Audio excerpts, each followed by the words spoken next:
Okay, so this is the dorsalis trenchi.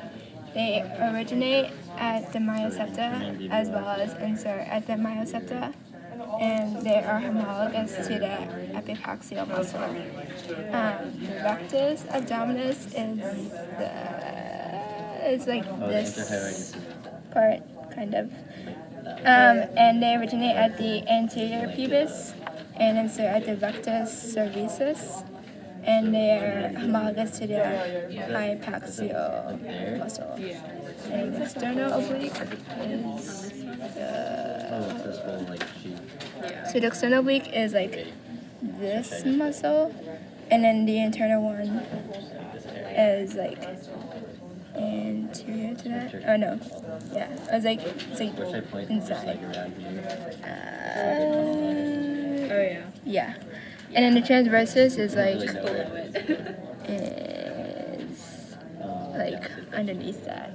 Oh, it's like underneath. It's like there, kind of.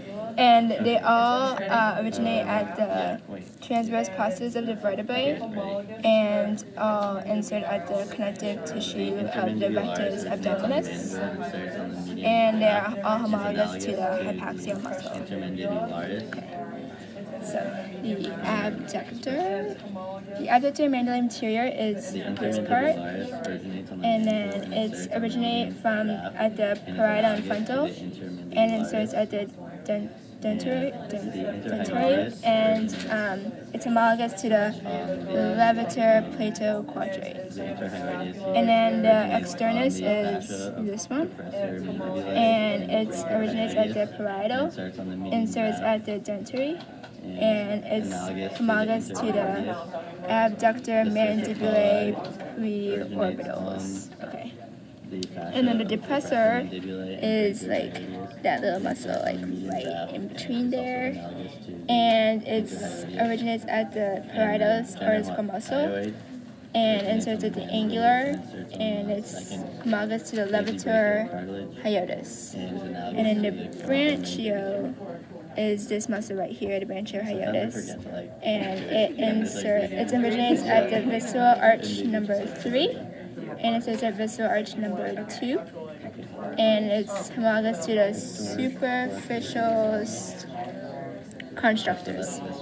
Okay, and then the levator's arcum is this like fan part up here, and it originates at the fascia of the dorsalis trenchi and inserts at the epibranchial cartilages, and it's homologous to the cucular arteries.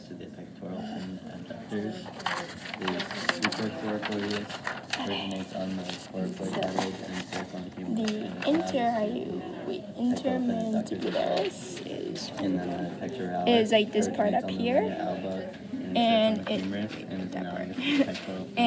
originates at the mandible and inserts at the median valve, and it's homologous to the intermandibularis. Alright. The interhyotis is like this inner layer right here, and it originates at the fascia of the depressor mandibulae in the branchial hiatus, and inserts at the median valve, and it's part of the interhyotis. And then the sphincter coli is like kind of like posterior to that, like on the edge, kind of like that little part there. And again, it originates at the fascia of the depressor mandibular and branchial hiatus in the median valve, and it's again homologous to the interhyotis. And the chin hyoid is it's like this inner line, like right there, and it's part of their mandibulae, and it inserts or originates from the mandibulae and inserts at the second basibranchial cartilage,